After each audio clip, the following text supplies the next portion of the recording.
TorahCafe.com.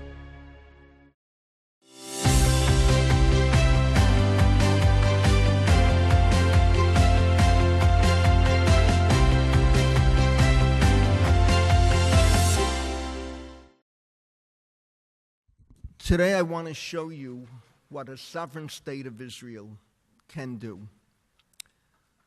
As some of you know, my wife and I left America youngsters in 1969, went in Aliyah.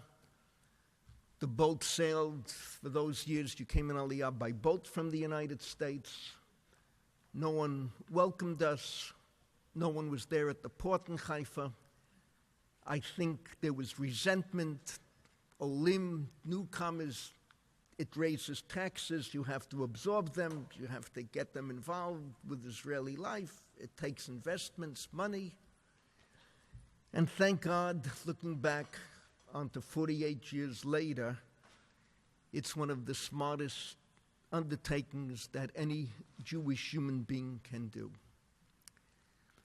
All right, as I spoke about this morning, we integrated. I served in the army. Many years of teaching. I begin in 3 weeks' time, my 58th year of teaching Torah, Be'ezrat Hashem. I'm minding my own business. It's May of 1980. My father is quite ill, Zichrona Livracha. And the phone rings. Malka was out of the house at the time, and I get a call. Harav Rakefet, yes, Cain. I'm living it in Hebrew. I'm saying it in English. And a lady gets on the phone who later becomes a dear friend. Are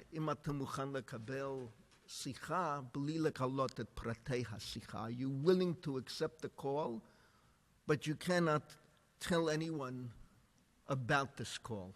I thought for sure. I've gotten calls from students, Lo Aleinu, doing all types of sins. They think I'm a Catholic priest. I can give them a few Hail Marys, and the problem solved. So I said, yes, bevakasha, taviri et hasicha, pass the call. A man gets on the phone who becomes the second most dominant figure in my life, second only to Mori Rebbe, Rabbi Yosef Dov Halevi Soloveitchik. For years I couldn't mention his name. We only referred to him as the boss. Later, when the security clause was dropped, he got the highest prize that the State of Israel awards. His name is Aryeh Kroll. The Mossad just put out a book about him where Malcolm and I play a big role in the book. It's called B'Netiv Hadamama, The Silent Path. It's put out by Mekhan Shazar for those of you who read Hebrew. Those of you who read English, there's a book put out by someone I know very well. It is called From Washington Avenue to Washington Street, and it's a scholarly memoir of this person's life. It's published by the OU. The name of the author is someone whose first name is Aaron and last name Rakefet. Aryeh Kroll says to me, Harav Rakefet, we know you know how to teach Talmud. Till today, I never found out how they knew. I always ask him, how did you know? Got double talk. He says, would you be willing to teach Talmud in Moscow? Now, I had students who went to Russia. This was part of a major operation that the Mossad was running all over the world. And Malka once said to me, you wouldn't have the guts to go to Russia. So I eagerly said to him, Cain, yes. Then he starts describing my family, and I am shaking. I see they did my research. What will you do with your daughters? I say, well, I have my brother-in-law and sister-in-law across the street, and my two older daughters are teenagers already. Yafeh, okay. And he arranges to meet us. He gives us an address that was very hard to find. I later understood we had to find addresses in communist Russia with snow on the ground up to your nose. And if you know the way communist Russia ran, they purposely didn't address the buildings properly so that tourists like us would get lost. He was testing our ability. And we were briefed for something like 6 months until the day came that we went into Russia. Now, there were two developments happening which at the time I knew nothing about. Today, of course, I'm an expert in these areas. One development was simply Aryeh Kroll's genius. He came in Aliyah in the late 30s, running away from Hitler. His father was a shochet. He wound up in Bnei Akiva. He always was a rough kid, a smart kid. Wound up one of the founders of Kibbutz Sad. That's a kibbutz right at the Egyptian border. In the last war 2 years ago, Kibbutz Sad played a big role. He became the head of the kibbutz, the maskir, and at the end of 25 years, the kibbutz said, Aryeh, you're entitled to a trip overseas that the kibbutz will pay for. So he asked to visit Russia. He had two sisters who had survived the Holocaust. He hadn't seen them since 1935-36. And he wanted to see them. So the kibbutz sent them to Russia. At that time, there were relations between Israel and Russia. And he comes to Russia. He told me he couldn't even speak Russian when he first got there, his native language. But so many years went by, Shehu Diber Rak Ivrit, that he spoke only Hebrew.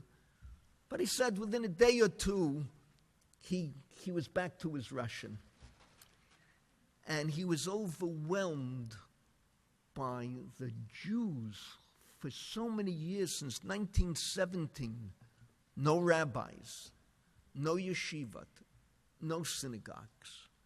And yet, they were still Jews. They asked him, can you get us a tallis? A man came to visit his sister whom he hadn't seen in 40 years. And 10 o'clock at night, the sister knocked on Aryeh's door. Aryeh was asleep in the hotel, in tourist hotel, in the heart of, right near the Kremlin. And she woke him up and said, my brother is here from Siberia, Novosibirsk. And he brought with him a tsarisna, ripped, tattered tallis with bloodstains. And my brother said to me, this tallis saw me through World War II. It kept me alive. It saw me through Stalin's inferno. It kept me alive.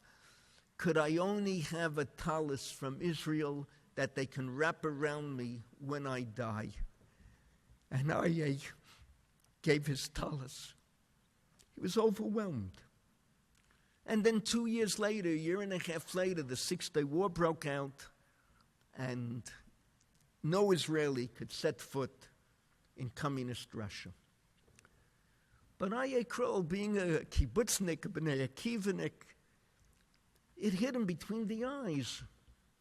We have tens, if not hundreds of thousands of people in Israel who have dual identity, two passports.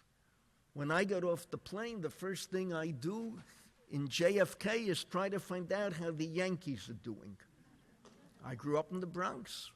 To me, DiMaggio is still alive. You understand what I'm saying? I'm an Israeli, but I'm also an American. You can't. My wife says we're the generation Dor HaMidbar, we're the lost generation. We left Egypt, but we still can't come completely into Israel. And the Ibn Ezra says this, why the generation that left Egypt had to die, couldn't inherit the land. We're caught in the middle. Two passports. Wait a minute.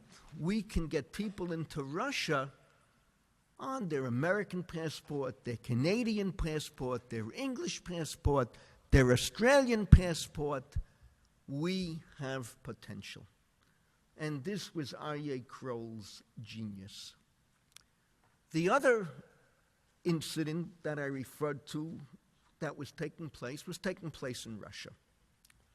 And here I have to tell you, Chabad never stopped its presence in Russia. Chabad was there during the most trying and difficult times.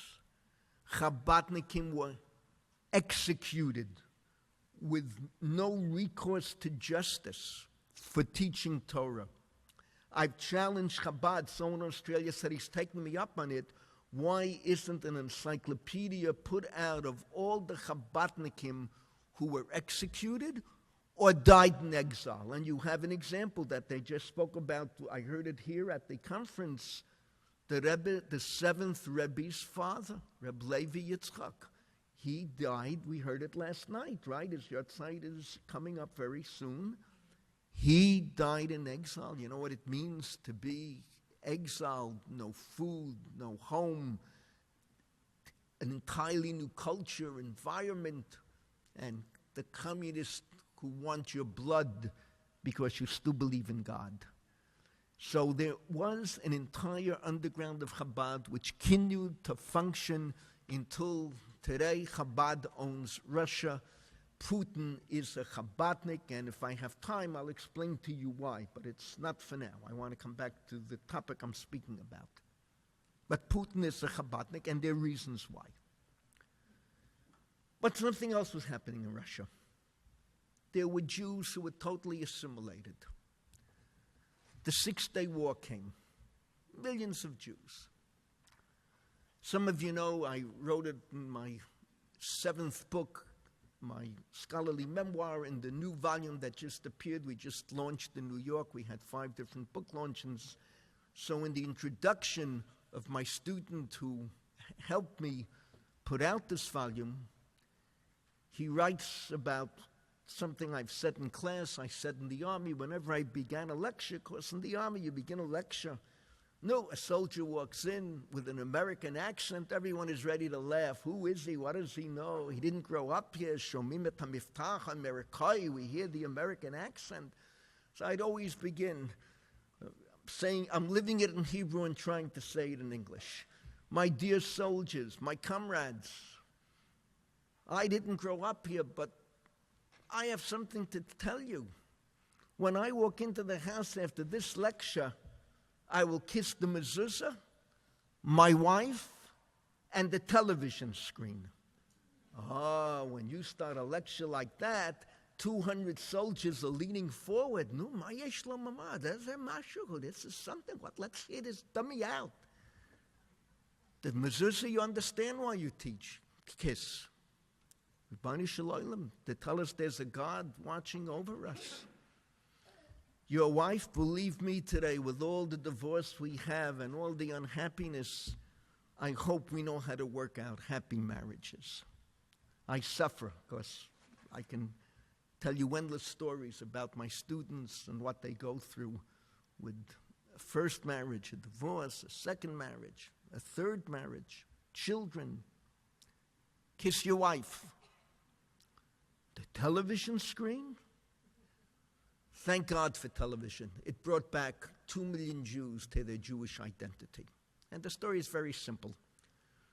The communists had nothing. Russia was a Potemkin village, if you're familiar with that Russian story. It was a make-believe, a facade. The emperor's coming, they put up phony cotton buildings.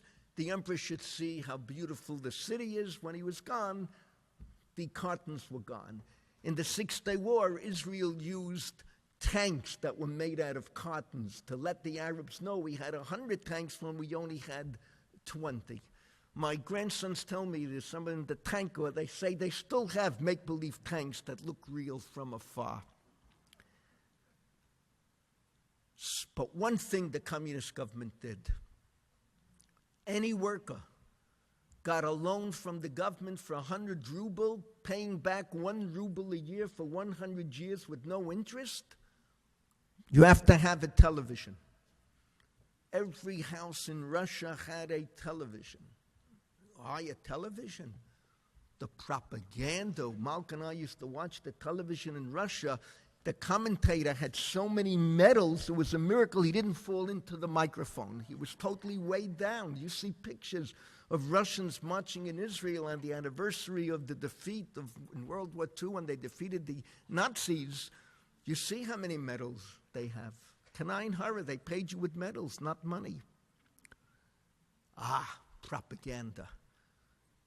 For 3 weeks, if you recall the Six-Day War, and many of you certainly recall it, the Arabs, Egypt, marched into Sinai. They're going to destroy Israel. They closed down the Tiran Straits. Oh, what went on?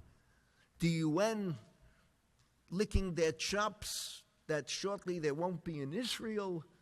Everyone was rejoicing. We're going to solve the Jewish problem by wiping them into the sea. And they showed this on Russian television.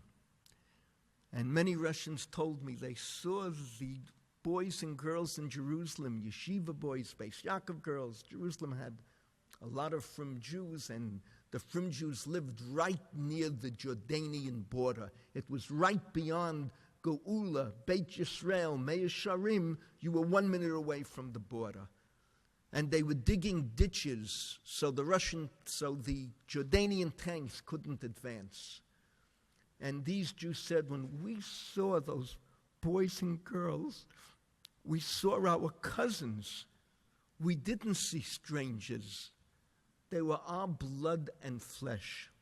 And you can ask all the prisoners, ask Yosef Atzadik Mendelovich. He'll explain to you what I'm saying. Ask Yuli Edelstein. Natan Sharansky wasn't affected yet. It only happens later, a few years afterwards, but it starts the process. They woke up. After the winning, the war, the victory, the hand of God in 6 days, and they rested on the seventh day, there was a tremendous reawakening. And hundreds of thousands of Jews applied to leave Russia. And the KGB made a fabulous mistake. There's someone guiding us above. Some they let out, some they didn't let out. If they would have let them all out then, they would have gone to Israel. And they would have been like all the other Jews. All right, I don't want to overstate the case. We spoke about it this morning. I don't believe, I know it's Chabad here, but I don't believe Ben Gurion put on tefillin every morning. I can tell you when Theodor Herzl died, there was tremendous mourning in the Jewish world. And in one particular city, they pleaded with the rabbi to make a hesped for Theodor Herzl. All right, this rabbi didn't have Rakefet's understanding or outlook. I can make a hesped for Theodor Herzl. But he had no choice. He would lose his job. So this was the hesped he gave. Min sagt mir, as Herzl is given an Odem Gadol. This is the way they gave a hesped in Europe. They sang, they told me that Herzl was a great man. I know what a great man is. The Vilna Gaon is given a great mensch. The Vilna Gaon was a great man. If someone would show me the Vilna Gaon's tefillin, I would give 100,000 ruble to put them on. If someone would show me the Baal Tanya, the founder of Chabad, the Alter Rebbe's tefillin, I would give 100,000 ruble to put them on. If someone will give me Herzl's tefillin, I will give 1,000,000 ruble to put it on. It's a true story. It's a true story. I can talk more about when Herzl died, what happened in Brisk, but it's not for now. It was a shtat near Vilna. One of the shtat. There were many shtatlach there. I can check it out. Maybe it is recorded who the rabbi was. But if these Jews would have come in Aliyah, they would be like Ben Gurion, like Shimon Peres. Netanyahu already is a little bit better due to his wife and his father-in-law, I should say, and mother-in-law. A little better. But Ehud Barak, all right. Ehud Olmert, they tell me in jail, has become frum again. Daven dreimal atag, puts on, no, I'm serious, puts on tefillin, doesn't miss a minyan, goes to the Gemara Shir. It's a yeshiva within the jail in Ramla. So these Jews remained in they invented a new word in Hebrew, in English, siruv. In English, refusal, siruvnik, refusnik. They couldn't leave. They lost their jobs. They're suffering. A few of them they pick off the street and throw into jail. None were executed, thank God, even though after the attempt at the plane hijacking in Leningrad, there were death sentences passed. but the tremendous demonstrations in the Western world made Russia back off. Now, when you're in refusal, you start to ask questions. Why am I suffering? Why does a Jew go through this? Why do the communists hate us? What's wrong with being a Jew? And my Rebbe, Rav Soloveitchik, always taught us, Judaism is based upon questions. Seder night, the beautiful Seder. Every little kid has to struggle. Ma nishtana halayla hazeh mikol haleilot. Why is this night different than all the other nights? The Katich, the vier Kashis, her father, I'm going to ask the 4 questions. Why do we begin with questions? You can begin the Haggadah, Avadim hayinu lefaro b'Mitzrayim. We were slaves under Pharaoh in Egypt, and continue. Why do you need the questions? Why do you have to torture the little kids? But my Rebbe always said, we want Jews to ask questions. If they start asking, they're going to find answers. Ubikashtem et Hashem, you'll seek the Lord. Pasuk in Devarim, at the end of the Torah, you'll be in alien lands. But if you start to seek, search, and question, you're going to find your way back to your heritage, back to who you are. And a Jew, by definition, is a Torah Jew. There's no such thing, Orthodox, conservative, reform. A Jew is Shabbat, Kashrut, family purity, all that goes with a Jewish life. Some are more observant, some are less. Our challenge is to take the less and make them more. But a Jew has to ask. So what happened in communist Russia is unbelievable. Jews started to ask, and they came to Zionism. From Zionism, they came to religion. There has to be a God. The land was given to us by God. There's a Torah, there's a Bible. And they started studying. And people smuggled in Bibles. By the way, some of the smugglers were Christians who went from Copenhagen into Leningrad for what was called a drunken weekend, a whiskey weekend. Copenhagen is a little boat ride away. They didn't even need a visa. And they would stay in Leningrad. The Bolshoi would perform for them foreign currency. Russia needed it. Some of those people were Tzaddikei Umat Olam, righteous Gentiles who brought in Bibles. They brought in the Mishnah. They brought in some Steinsaltz Gemaras.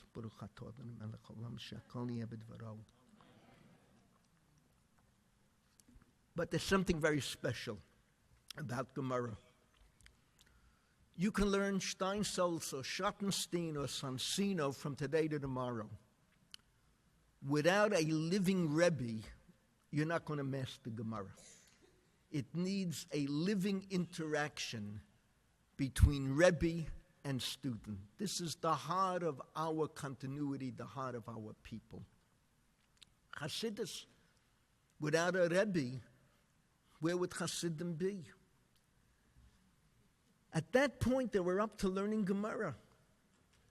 And that's when Aryeh Kroll tapped me on my shoulder.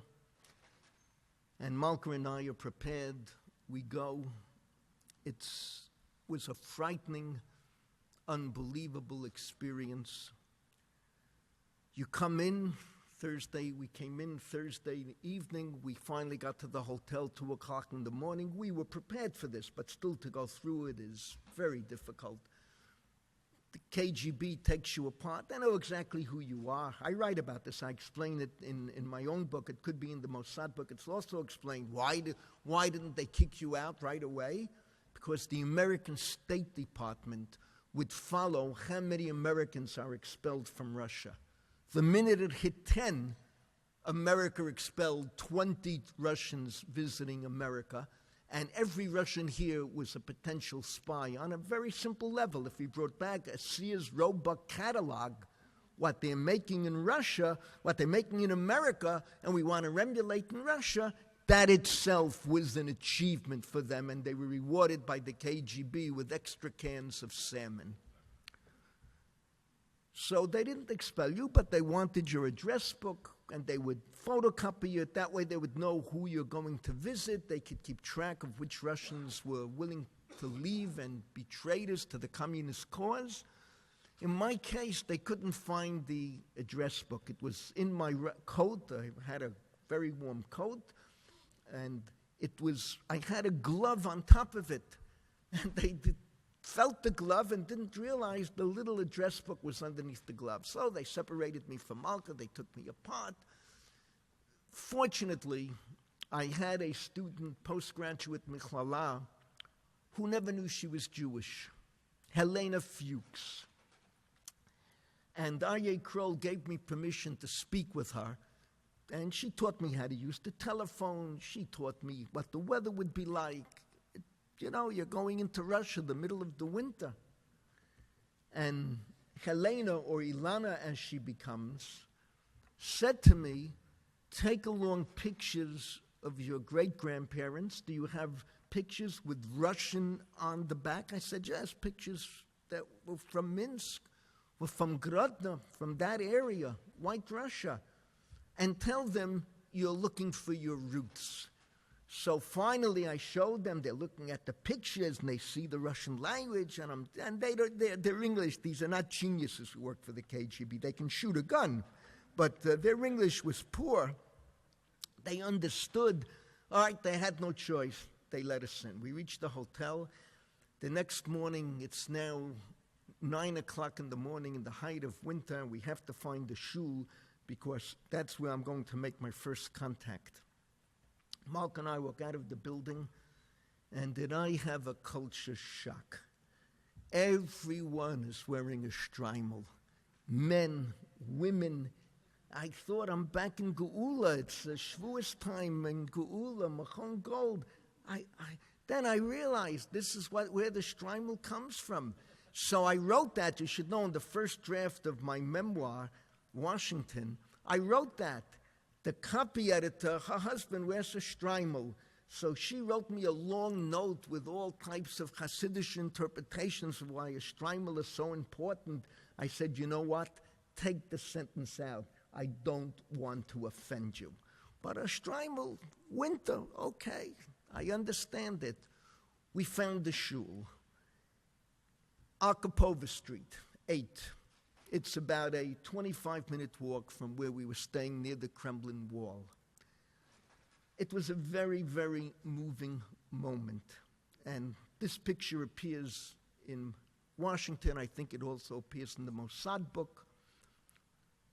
Some of you have heard of the name Golda Meir. Who was Golda Meir? It was Golda Meyerson, raised in Milwaukee. Her father had a long beard. Her mother covered her hair like this. And she was part of that rebellious generation. We're building a new type of Jew. As my wife says, when Golda was prime minister, we had it good because her accent, American accent, was worse than ours. If you hear Golda speak, you can tell right away where she came from. Americaite, in the full sense of the word. Golda threw the entire religion away. I'll tell you what's fascinating. In her memoir, Golda said there was only one time she started to have regrets that she threw away the Torah. One time. Where was it? Right where Malka and I were standing that Friday morning. The story? She was the first ambassador of Israel to the Soviet Union. Rosh Hashanah, first day, she went to this only functioning shul. That's a communist word, KGB word, functioning shul, in quotes. They left one church, one shul, for the babushkas to go and pray. If they're stupid enough to think there's a God, they had a real God. You heard that yesterday. Lenin was on every street corner. You could touch the God. Okay, one shul. So that first day she went there, there were a few hundred people there, elderly Jews. The next day, over 50,000 Jews showed up. I'm told that Chabad spread the word because in the synagogue that remained, on the side was the shtibel, and that shtibel was Chabad, Nusach Ari. The shul was Ashkenaz, the shtibel was Nusach Ari. I was in the shtibel many times. And the word went out that the Israel ambassador is davening in the main synagogue, the choral synagogue, the only synagogue at that time. 50,000 Jews turned out. And that's the famous picture that appeared on Israeli bills of Golda standing in front of the entrance to the shul where it says, Ein zeh ki yim beit Elokim v'zeh shar hashamayim. This is nothing but a house of God, and this is the entrance to heaven. And that picture of Golda, surrounded by so many Jews, is epic-making, and that's the only time she felt what we call in Hebrew, hihurei tshuva, regret, maybe I did the wrong thing.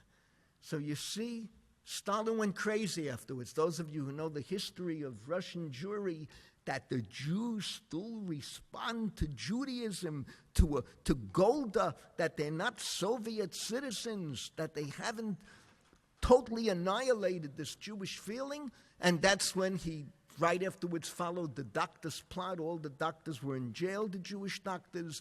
He started building concentration camps in Siberia, exiled the Jews, and before he could do the real tragedy of exile and murder, the Ribbono Shel Olam called him in.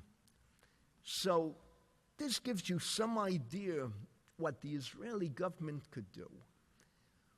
We came back, and the reports reached Aryeh that we were very successful, and Aryeh and I became partners. I said to Aryeh, if you remember Guys and Dolls, when the big gambler, Frank Sinatra, playing the role of Nathan Detroit, wants to do something in that Salvation Army home, he promises the lady, or it was Nathan Detroit's friend, Guy, what was the name, honey? Guy Madison, I think the name, yeah?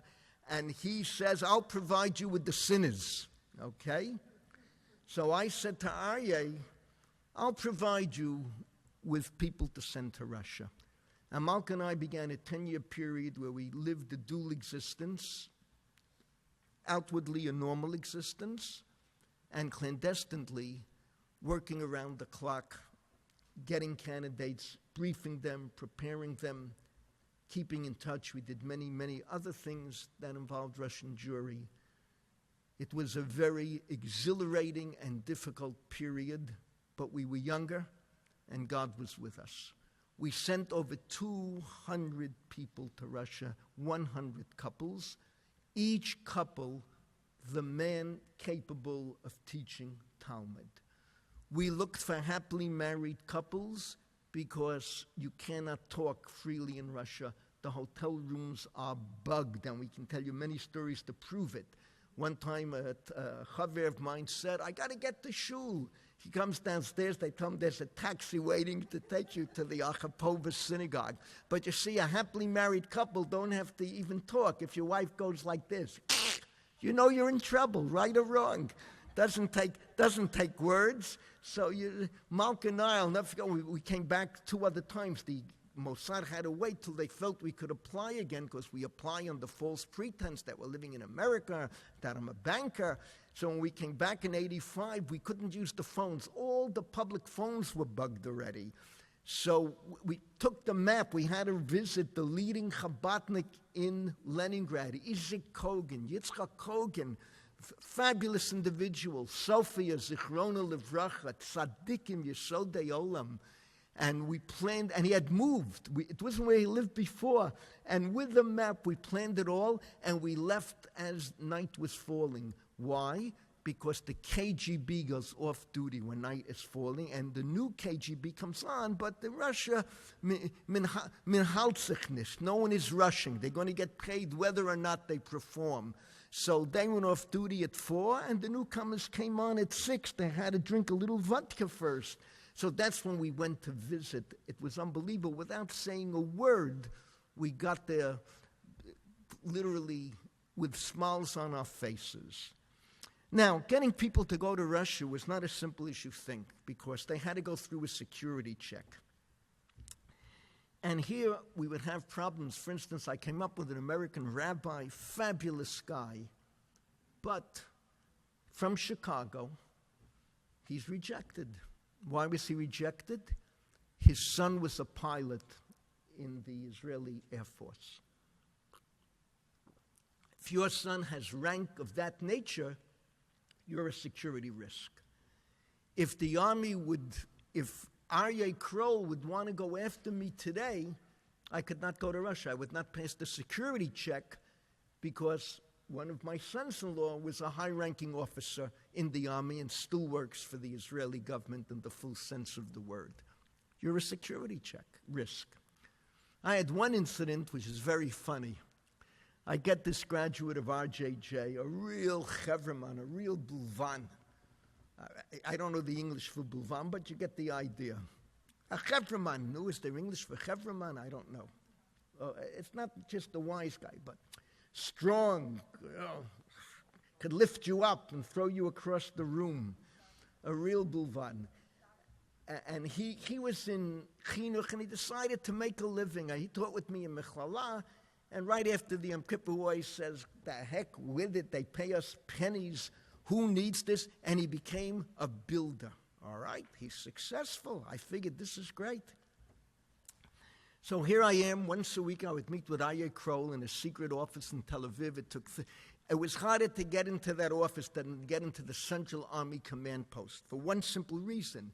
In that office, there was one of the 5 computers in Israel at that time, 1980, 81. It took up an entire wall. I still see it before my eyes with the lights flicking on and off. It had the name of every refusnik, anyone who requested a visa, family reunification, to try to get out of Russia.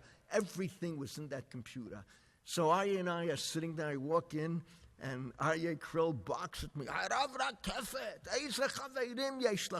kind of friends do you have?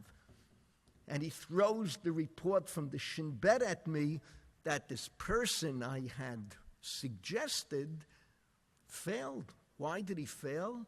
He was arrested on charges of extortion.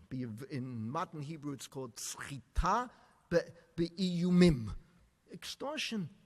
He was not yet on trial, but he was charged. You don't know if he's innocent or guilty. Aryeh Kroll, these are your friends? This is what we're going to send to Russia? He's a security risk. Forget it. So then I say to Aryeh Kroll, Mani Agidla, what will I tell him?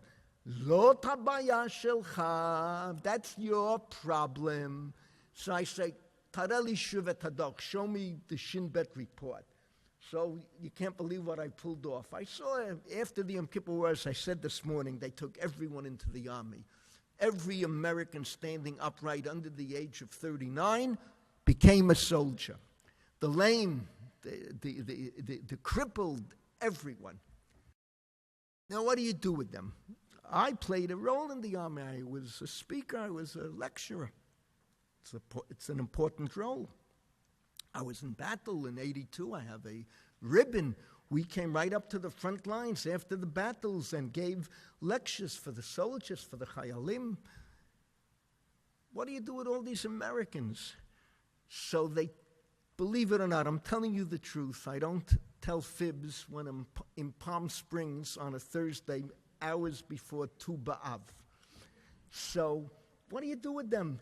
They gave them a course in aircraft shooting, that you standing with the gun and you're looking and a guy yells, 3 o'clock, the plane is coming here, you got to shoot here. 6 o'clock, 12 o'clock.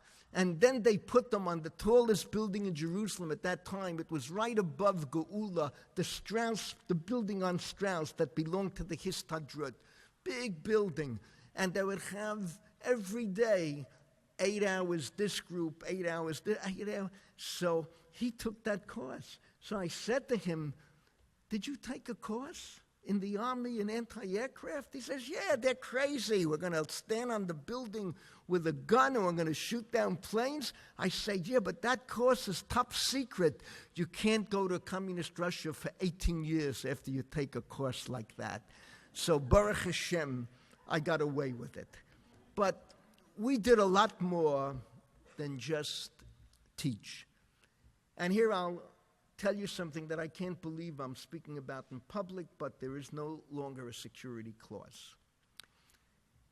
On our third trip, we wind up in Vilna. Every trip we were in Moscow, Leningrad, and each time a third city. It was Minsk, Riga, Vilna. Vilnius. So we have to see this doctor in the hospital. And it was a job getting to the hospital. Malka speaks a little bit basic Russian. We get on the bus. We want to be sure on the right bus. So Malka asks the lady, and the lady shows her she's taking a urine specimen to the hospital. So we knew we're on the right bus. Sure enough, we get there, and we see the doctor. And I pull out of my pocket a picture of a lady holding a baby.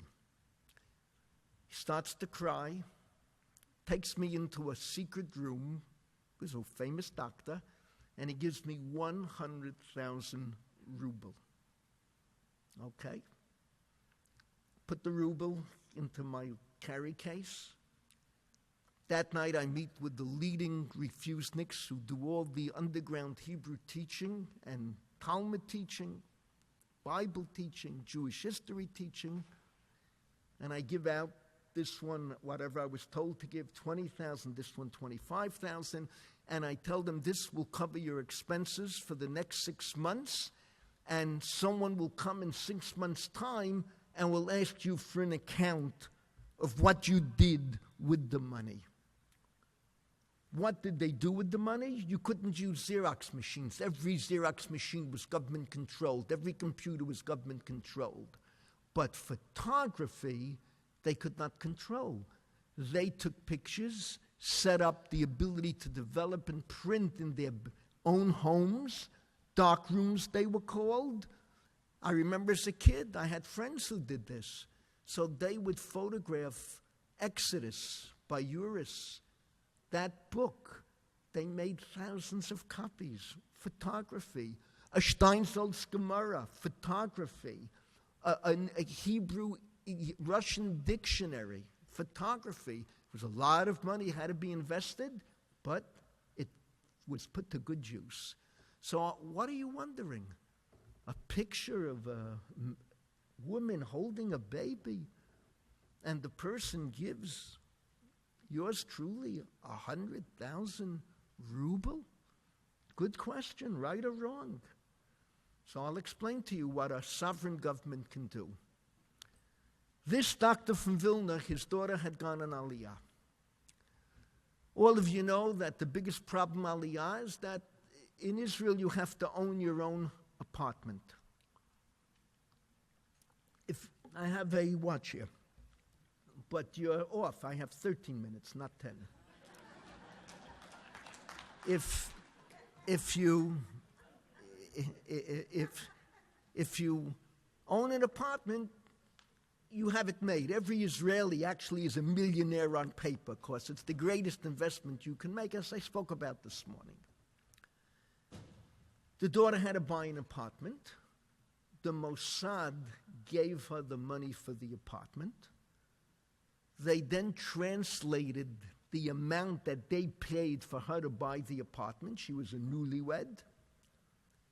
And they told her in code language, get the message to your father that he owes the state of Israel, let's say $37,000, which then was, let's say, 100,000 ruble, and he'll know that the messenger is accurate and trustworthy when he will show your father your picture holding his first grandchild. And that's exactly what we did. And I can go on and on with unbelievable examples of what our messengers, our shlichim, accomplished in the Soviet Union. This was a movement that worked along with Chabad. The two could not work together. I write about this in Washington, that I met a Chabadnik in the hotel, and I felt so bad I was leaving Moscow for Leningrad. Who will take over my classes? And I said to him, could you take over? He said, no. He says, I know what you're doing, and we are stand in awe of your operation. But the Rebbe sent me to help bake matzahs. I can't do anything else but bake matzahs. Each one had a designated assignment. In Leningrad, the city of the Alter Rebbe, there Chabad ruled, and they sought us out. There was sort of an integration because they needed our teachers. At the same time, Chabad owns Leningrad. That's where the Alter Rebbe went to prison so many years ago. And I'll tell you a story about Leningrad, showing you what a bad individual I am. When we came in 85, there were two Chabadnikim from South America who had just come in Yitzchak's house. Sophie was so happy to see us. She knew us from 81. And we sat down and we verbrengt. Do I have to explain to you what a verbrengen means? And they're telling stories of the Rebbe. And you know what I look like. No one in the world could ever dream that this man knows something. Okay. So the Yetzer Hara, the evil feeling, how do you say it in English? The evil urge got the best of me. And I picked up the vodka, and I said, alle geredt Yiddish, we're speaking Yiddish, the common language for all of us from South America. Yours truly, I speak Yiddish. Do the simple Sugihara of Kovna, if you know what I'm talking about, Zeichat Tzadik Levracha, the Japanese consul to Kovna, who saved the Mir Yeshiva. In 7th grade, I had teachers already who didn't speak a word of English, and I didn't speak a word of Yiddish. So, we're drinking, I pick up the vodka, and drinking a l'chaim to the Lubavitcher Rebbeim. We should drink a l'chaim to the Lubavitcher Rebbeim. And I start listing out the 7 Rebbeim, one by one, and saying something about their lives. And these 2 shluchim from South America were ready to faint. Oh, I can't. He knows something. That's what I did in Yitzchak's home. So let me reiterate. I want to conclude with Divrei Torah. There's no question that second only to the founding of the State of Israel, the greatest miracle we have is the rebirth of the Russian Jewish people.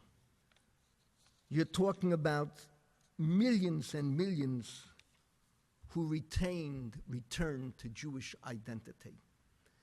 They've taken over the State of Israel for the time being. The French may take it over next. I'm waiting to see the Americans take it over, but not so soon, it seems. They own the State of Israel. There's never been a more successful aliyah than the Russian aliyah. As I said this morning, Rabbi David Eliezri's boss is Anatoly Sharansky. He's your boss. A little Sharansky, what a figure. When he walks into the shtibel to daven, there's like, everyone is silent. You understand? Sharansky is here. Wow. Julie Edelshad, I can mention many names, many prominent Russians. It was quite a process to bring it about. And the ability of the State of Israel to invest millions upon millions and millions of dollars in shluchim, in aid, in money that we smuggled in to give to the lawyers to defend the prisoners of Zion, the thousands of dollars that Malka and I brought to give to the wives of the prisoner of Zion, to have money to buy with us in the foreign currency shop the bottles of international liquor, scotch, good liquor, etc., bribes that their husbands should be able to survive in jail. There's no end to what the State of Israel did. I want to apply to it a pasuk, a beautiful pasuk that all of you know from the liturgy on Rosh Hashanah. When I was in the rabbinate, I know a little bit about outreach, and as a matter of fact, the shul I founded, the first shul in Essex County, today is in the hands of Lubavitch. Rabbi Bogomilsky is the Rav of the shul that I founded so many decades ago. And we had no Shomer Shabbos Jews. It was an uphill struggle. This is 62 to 69. We went in Aliyah from that shul. I was the first rabbi. Beth Ephraim, Maplewood Jewish Center, Maplewood, South Orange, New Jersey, if you know the area. So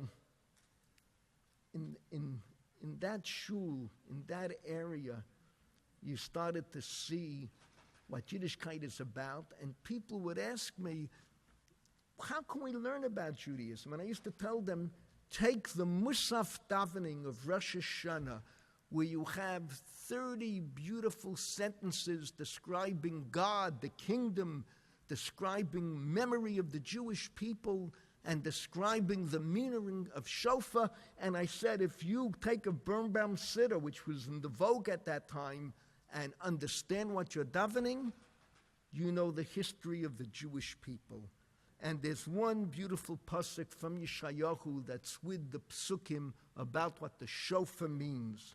V'haya bayom hachu yitakha b'shofar gadol, uva'uch avdim be'eretz Ashur, v'hanidachim be'eretz Mitzrayim, v'ishtachavu laHashem b'har hakodesh b'Yerushalayim. And I want to explain that sentence.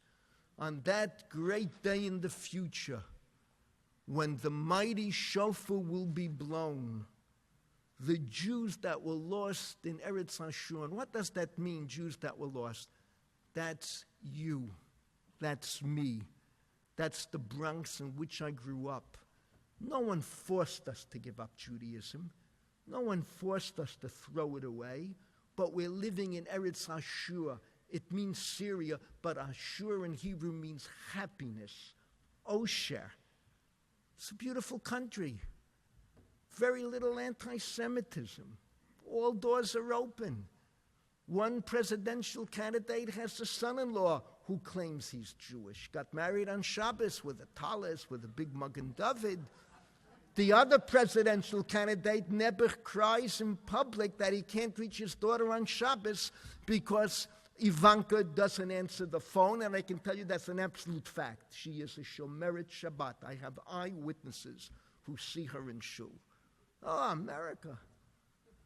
We're lost. We're lost. Go and explain to my grandchildren, my great-grandchildren, how Torah Jews can live outside of Israel. They don't comprehend it. We're lost. But then there's another type of Jew. Hanidachim, pushed away in Eretz Mitzrayim, a land of oppression. No one wanted to lose their Judaism in Russia, but they were pushed away by force. No shuls, no rabbis, no synagogues, no yeshivat, no lectures, no online Torah. They were pushed away. Eretz Mitzrayim, lands of oppressions. What Egypt did to us in ancient history repeats itself. And on that great, glorious moment when the shofar will be blown, they'll all come together and they'll bow before God on the holy mountain in Jerusalem. Halavai, we should see it with our own eyes. If I can emulate the Rebbe, Bikarov Mamish. Thank you very, very much.